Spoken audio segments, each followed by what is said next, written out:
Good day, and welcome to week 3 of 10 Minutes of Common Sense with Jim Muir. I'm Jim Muir, and I'm going to be with you for a few minutes today. And, one of the things, as we kind of get started with this process, this is only, as I mentioned, my third week of doing this. So we'll figure out what direction we're going to go, and there'll be weeks when we tackle the world's problems and try and discuss them and maybe solve a few of them. But there'll be other weeks when I'm just going to venture off and maybe tell a story and hopefully have a good ending to it, and maybe a little common sense anecdote to finish that story up. I mentioned in the past that I worked at the Benton Evening News. I worked at the Southern Illinoisan as a reporter and as a columnist, and some of the best years of my life, and particularly at the Benton Evening News, where I kind of cut my teeth and learned a lot about the newspaper industry, and worked around great people. But there was a story that from that era that I'm going to talk about today, and I just think it's a great story. It's got there's a moral to the end of the story, and I think you'll enjoy it. I hope you will. Small town newspaper, a short staff, and our goal daily was to put out the best product we could, and hopefully keep it as much local. And a lot of that flavor was writing about local people and the accomplishments they made, whether it be in a news type story or in a sports story or and both combined.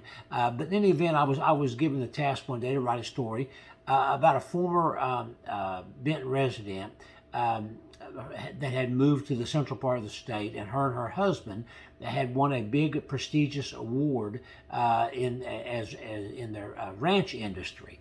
And her last name was her name was Connie, and her last name was Cushman. And I knew her parents were Lewis and Angie Cushman. So I wrote the story.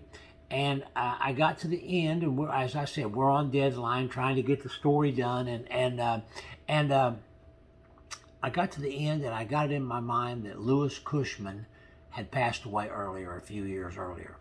So on that particular day, Joanne Malkovich, who wrote the obituaries and had a mind like a steel trap, she remembered everybody that was dead, probably what month they died in, and what year they died in, and she wasn't at work that day.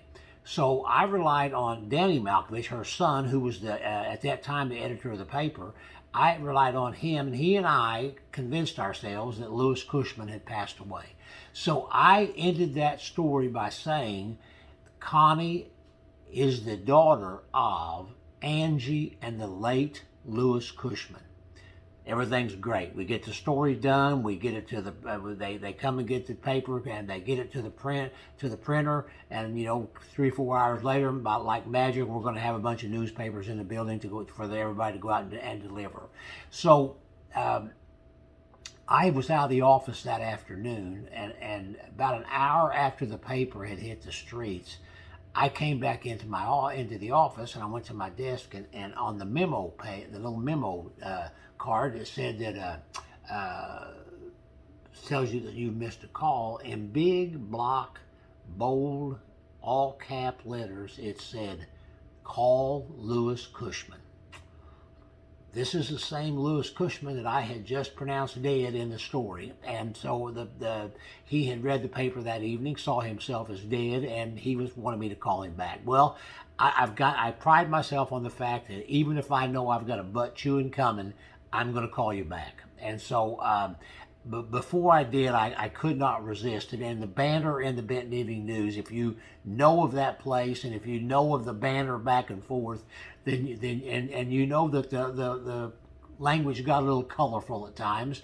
I couldn't resist it. I yelled across the newsroom at Danny Malkovich, better known as Bubby. We all called him Bubby. Bubby, guess who wants me to call him back? Who's that? I said, Lewis Cushman, and it was blankety blank, blank, blank, blank. Well, then he blamed Joanne. Joanne wasn't there that day. If Joanne would have been there, we wouldn't have made that glaring mistake. But in any event, I mustered up the courage, and I called Lewis Cushman, and to my amazement, and certainly it was on a good note, that Lewis was not mad. He just said, "Hey, could you correct it tomorrow? And I said, Lewis, I'll do my absolute best. I'll put a correction on there, and I'll get it on the front page. So I'm sure it's a line that many writers have used through the years, but the story on day 2 began much like Mark Twain. News of the death of Lewis Cushman is greatly exaggerated, and I made the mistake, and that Lewis is very much alive, and so thought the story was over with right then. The next day, I come into work, and mid morning, and I get one of the girls hollers and says, "Hey Jim, Lewis Cushman on the line for you." Oh boy, what have I done now? So I take the call, and I'm thinking maybe he's changed his mind and he's going to chew me out. But I get on the phone, and it's Lewis, and he says, "Got a funny story to tell you." And I love funny stories, so I said, "Let's have it, Lewis. What's the story?" So he tells me, he says, "I go to Hardee's every morning," and he says he goes up there with a bunch of elderly gentlemen and drinks coffee. And he said, "I walked in this morning," and he said, "One of the guys looked at me and said, 'Well, Lewis, you're a better man than Jesus. It took him 3 days to come back, and you're back the very next morning after you died.'" And so in any event, we got a good laugh out of that. And through the years, every time I would see Lewis and Angie Cushman, his lovely wife, we would laugh about that, and it became a running joke every time we would see him. Lewis or Angie would say, "He's still kicking, Jim," and we would laugh about it and enjoy it, and it just we became friends through that mistake that I made. But I guess the final note of the story was that a few years ago, Lewis Cushman actually did pass away. And I remember going to the church for the visitation on the morning, just a few hours before his funeral, and Angie was standing there by the casket, and Angie, with this great sense of humor that she has, and that great big broad smile that she always flashed, she says, "He's really dead this time, Jim." And I had to laugh, but we both shared a laugh standing there, and Lewis would have laughed if he'd have been there too, because it was that's just the way we handle that particular story that developed through the years and just played out year after year every time I would see them. But I guess the moral of this story today, I label this little segment 10 minutes of common sense. I guess the common sense that I can draw out of this is that I wrote a column after Lewis passed, and I was working at Southern Illinois then, and I wrote a column, and I talked about I rehashed what all took place, the story that I just told you all, and but at the end I thought, what would that story have been like? That was the common sense angle to it. What would that story have been like if Lewis Cushman would have gotten mad at me?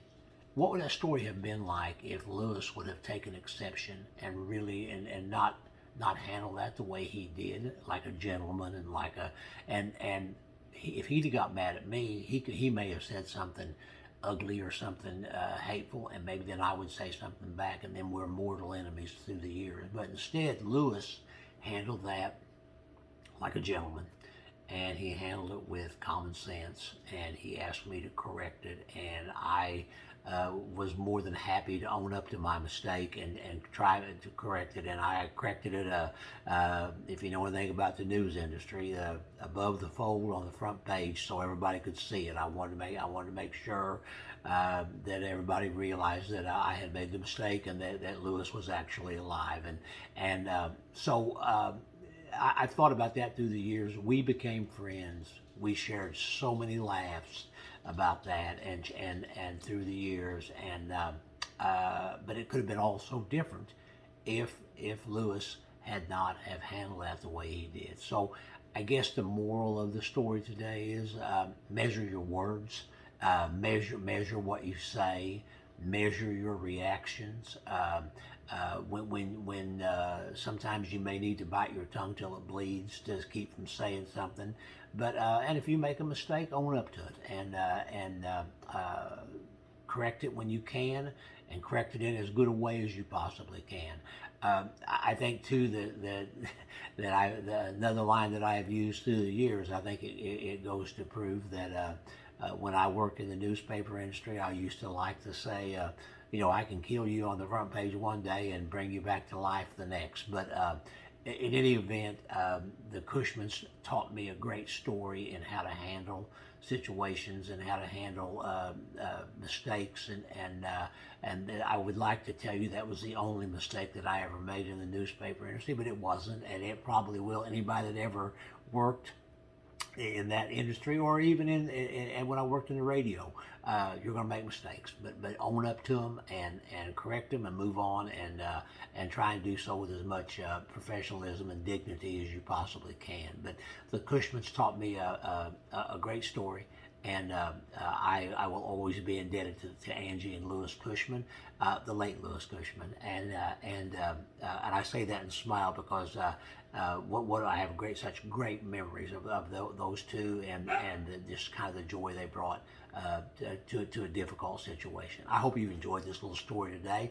We are going to tackle some of the world's problems. Some of these every Friday I'm going to post one of these, but we're going to tackle some of those world problems. But sometimes it doesn't hurt to get off the beaten path just a little bit and kind of talk about things that are funny, and I love to tell stories, so it kind of all fitting together today whenever this came to my mind. I hope you've enjoyed it. This has been 10 minutes of common sense with Jim Muir, and I will see you next Friday. Thank you.